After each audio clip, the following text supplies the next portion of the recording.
Subscribe Muhammad Amjad Nadwi, Indian Islamic scholar.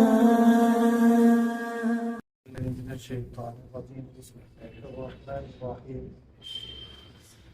يوم نقول لجهنم هل امتلأت وتقول هل من مزيد وأزلفت الجنة للمتقين غير بعيد هذا ما توعدون لكل أواب حفيظ من خشي الرحمن بالغيب وجاء بقلب منيب ادخلوها بسلام ذلك يوم الخلود لهم ما يشاءون فيها ولدينا مزيد یوم نقول لجہنم، جس دن ہم جہنم سے کہیں گے کیا تو بھر گئی؟ وہ کہے گی کہ کیا مزید اور بھی ہے؟ اور جنت متقیوں کے لیے قریب کر دی جائے گی، دور بھی. یہ وہ ہے جس کا تم سے وعدہ کیا جا رہا تھا ہر رجوع کرنے والے اور پابندی رکھنے والے کے لیے، جو رحمان سے غائبانہ طور پر ڈر رہا تھا اور وہ ایک رجوع کرنے والا دل لے کر آیا. اسے کہا جائے گا کہ داخل ہو جاؤ اس میں سلامتی کے ساتھ. یہ ہمیشہ ہمیش کا دن ہے. ان کے لیے اس میں وہ ساری چیزیں ہوں گی جو وہ چاہیں گے، اور ہمارے پاس مزید بھی.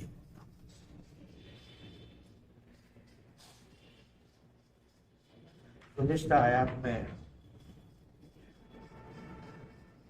جہنمیوں کا ذکر تھا کہ جب سور پھونکا جائے گا تو ان سے کہا جائے گا کہ یہ وعید کا یعنی سزا کا دن ہے، جس کا تم سے بار بار اظہار ہوا اور اللہ کی طرف سے یہ وعید اور گویا کی دھمکی بھی تھی کہ نہیں مانو گے تو سزا دیں گے. وہ دن آ گیا اور ہر شخص کے ساتھ ایک فرشتہ اور ایک گواہ موجود ہوگا.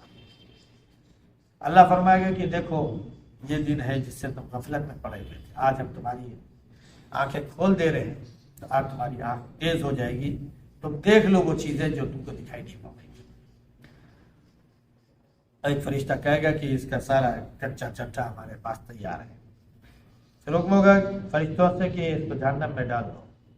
یہ ہر کافر اور سرکش کے لیے، جو بھلائیوں سے روکنے والے تھے، سرکش تھے، حد سے بڑھنے والے تھے اور شک و شبہ ڈالنے والے تھے، جو اللہ کے علاوہ دوسرے معبود بنائے ہوئے تھے، ان کو جہنم میں سخت ترین عذاب میں ڈال.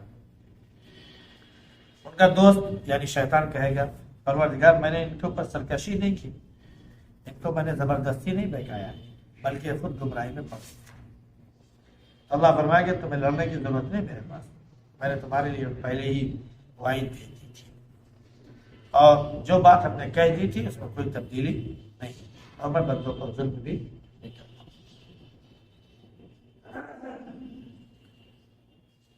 اب وہی جہنمیوں کا ذکر ہے، پھر ساتھ میں جنتیوں کا بھی ذکر کیا جا رہا ہے. اللہ رب العزت جب حکم فرمائے گا کہ جہنمیوں کو جہنم میں ڈال دو، تو ہر گروہ کے لوگ گروہ در گروہ لائے جائیں گے. ان میں بھی ان کے مختلف گروہ، مطلب ایسے تو 7 گروہ بنائے جائیں گے، یعنی کہ مشرکین کا گروہ الگ، ظالموں کا گروہ الگ، زانیوں کا اور اس طرح کے جو لوگ ہیں ان کا گروہ الگ، وغیرہ وغیرہ. پھر اس کے بعد مختلف اعتبار سے کم و بیش جو گناہ جس سے ملتے ہوں گے ان کو اسی کیٹیگری میں رکھ کر ان کی ایک جماعت الگ بنا دی جائے گی. تو ایک گروہ میں کئی گروہ شامل ہوں گے، چھوٹی چھوٹی ان کی جماعتیں جو بھی ہوں گی. اللہ رب العزت جب ان کو حکم دے گا جہنم میں ڈالنے کا، تو جہنم میں ڈالے جائیں گے اور جہنم برابر کہتی رہے گی حل من مزید، حل من مزید، پروردگار کیا کچھ اور ہے، کیا کچھ اور ہے، کیا کچھ اور ہے، یہاں تک کہ لوگ جہنم میں ٹھس بھر جائیں گے. اس اعتبار سے کہہ لیجئے کہ گنجائش بھی نہیں ہے. پھر بھی اللہ رب العزت جتنے لوگ اس میں ڈالے جائیں گے ان کے لیے وہ جہنم پھیلتی چلی جائے گی، اور اس کا ایک ہی نعرہ ہوگا حل من مزید. جب اللہ پوچھے گا کیا تو بھر گئی، تو جہنم ہمیشہ کہے گی کیا اور ہے، کیا اور جب اخیر ہوتے ہوتے اللہ رب العزت اپنا قدم رکھیں گے جہنم کے اوپر، جہنم کے جو اعضاء تھے جو پھیل رہے تھے وہ سکڑ جائیں گے، اور وہیں پر جہنم کہہ دیجیے کہ پروردگار بس بس اب ضرورت نہیں۔ گویا کہ اللہ کی طرف سے ایک شفقت کا ہاتھ اس کے اوپر پڑا تو جہنم فوراً چیخ اٹھے گی کہ پروردگار اب ہمیں ضرورت نہیں رہی۔ اور جب تک اللہ رب العزت اپنا قدم نہیں رکھیں گے تب تک جہنم صرف ایک ہی گہار لگاتی رہے گی، اور جہنمی اور جہنمی لاؤ ڈالتے جاؤ، جہنم کو ڈالا جائے گا، بالکل اس میں بھر جائیں گے۔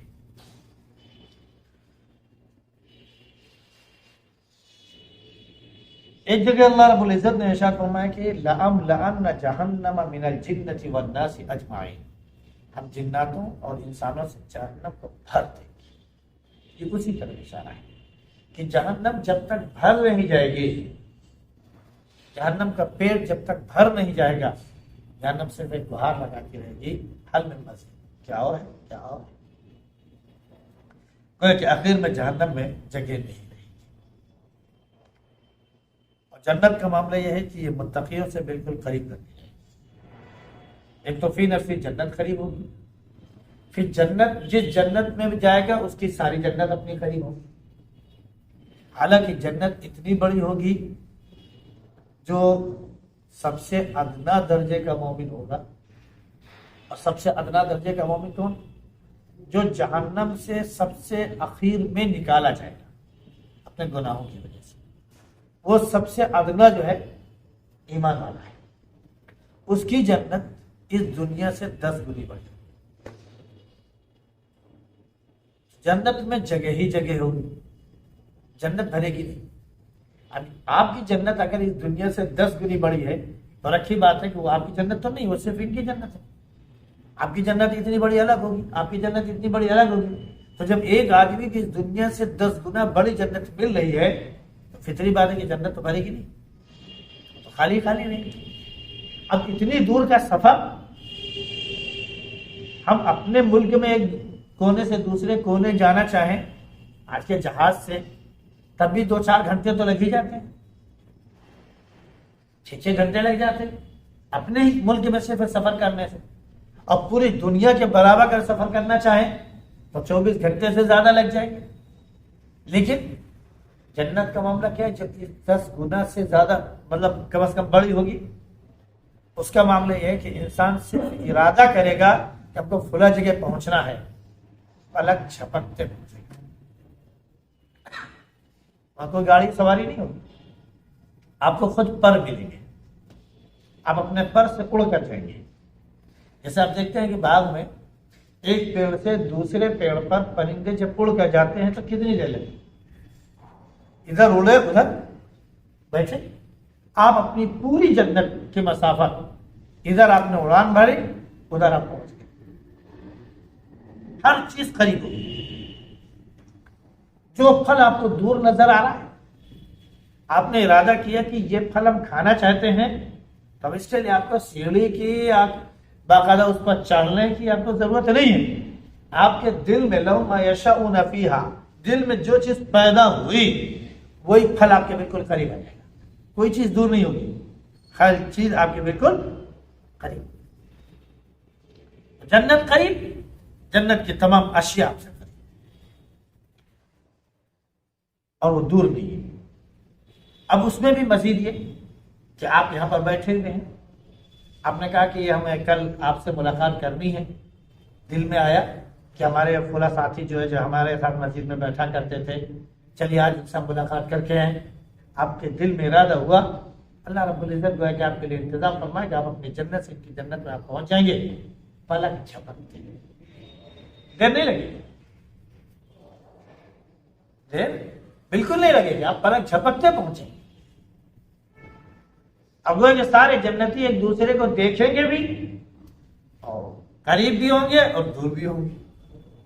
اچھی اللہ نے ایسا بنایا، جیسے آج کل ایک سسٹم چلا ہوا ہے نا کہ زوم پر جو گفتگو ہوتی ہے تو سب کوئی کس ملک میں بیٹھا ہوا ہے، کوئی کس ملک میں بیٹھا ہوا ہے، لیکن سب ایک دوسرے سے کیا ہے، بالکل قریب ہے، ایک دوسرے کو دیکھ بھی رہے ہیں، اور جو بھی کانفرنس ہو رہی ہے، جو بات چل رہی ہے، سب ایک دوسرے سے باقاعدہ ویسے گفتگو کر رہے ہیں جیسے ہم آپس میں ایک دوسرے سے مجلس میں بیٹھے ہوئے گفتگو کر رہے ہیں۔ تو جنت کا منظر کچھ ایسی ہی سمجھ لیجیے۔ عجیب، یہ تو ہم دور سے میڈیا کے ذریعے اور کیا بولتے ہیں کہ تکنیک کے ذریعے ہم ایک دوسرے کو دیکھ رہے ہیں، بہت اللہ رب العزت ایسے ہی سب کو دکھائے گا، ایسے ہی۔ بلکہ یہاں تک کہا گیا ہے کہ جنت میں تمہارے لیے وہ چیزیں ہوں گی جس کا انسان سوچ بھی نہیں سکتا، خیال میں بھی نہیں آیا ہوگا، آنکھوں نے دیکھا ہی نہیں ہوگا، وہ مناظر وہاں دیکھ رہے تھے۔ تو اللہ نے جنت کا بارے میں فرمایا کہ یہ وہ ہے جس کا تم سے وعدہ کیا جا رہا ہے، یہ ہر رجوع کرنے والے، پابندی کرنے والے۔ قرآن میں اواب جو کہا گیا ہے وہ بہت زیادہ آوازداری کرنے والے، اللہ کے سامنے گڑگڑانے والے کے بارے میں کہا گیا ہے۔ کہیں پر حضرت ایوب علیہ السلام کو کہا گیا کہ انہ اواب، ابراہیم علیہ السلام کے بارے میں کہا گیا منیب، اواب وغیرہ وغیرہ۔ اسی طرح حضرت داؤد علیہ السلام جب ذکر کرتے تھے تو اتنے آوازداری کے ساتھ اور اتنے خوبصورت انداز میں ان کا ذکر ہوتا تھا کہ اللہ رب العزت نے کیا بولتے ہیں پرندوں کو، پہاڑوں کو، سب کو حکم دے دیا تھا کہ جب حضرت داؤد ذکر میں لگے تو اے پرندوں اور اے پہاڑوں تم بھی ان کے ساتھ انہی کی آواز سے آواز ملا کر ذکر شروع کرو۔ یا جبال اوبی معہ والطیر، اے پہاڑوں تم بھی ان کے ساتھ آہوزاری کرو، رجوع کرو اللہ کی طرف، اور اے پرندوں تم بھی کرو۔ تو مثال کے طور پر اگر حضرت داؤد علیہ السلام لفظ اللہ ذکر کر رہے ہیں تو پرند بھی سب ان کے اوپر منڈلاتے ہوئے اللہ اللہ، پہاڑ بھی اللہ اللہ۔ ادھر داؤد علیہ السلام کی آواز زبان سے نکل رہی اللہ، ساتھ ہی میں ان کی آواز نکل رہی پرندوں کی بھی اور پہاڑوں کی بھی اللہ اللہ۔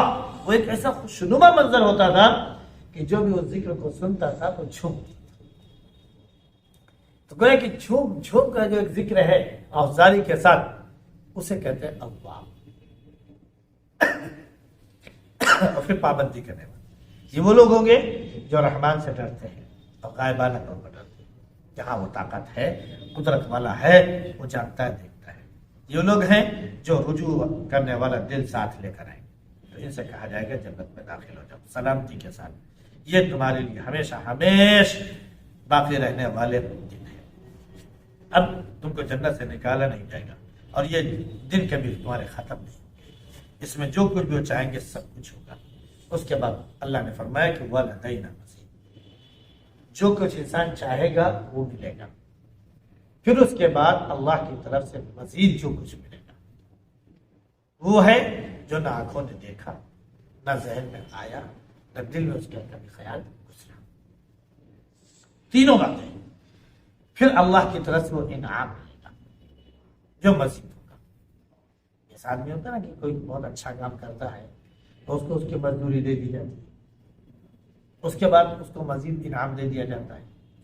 پھر اس کے بعد اگر اس سے پوچھا جائے کہ تمہیں کچھ اور چاہیے تو کہتے ہیں بس اتنا کافی، ہمیں بہت مل گیا، ہماری جو مزدوری تھی ہم کو مزدوری سے زیادہ ہی مل گیا۔ پھر اس سے کہا جائے یہ تم اور لے لو، اب اس کی خوشی کی جو انتہا ہو اسے آدمی سوچ بھی نہیں سکتا۔ بنی اسرائیل کا ایک واقعہ ہے کہ ایک شخص نے مزدوری کی، ایک دن مزدوری کی۔ اب اس نے جب ایک دن مزدوری کی تو اور مزدوری چھوڑ کے چلا گیا، اپنے مزدوری اس نے نہیں لی۔ وہ آدمی ایماندار تھا، اس نے اس کی مزدوری کو کاروبار میں لگا دیا۔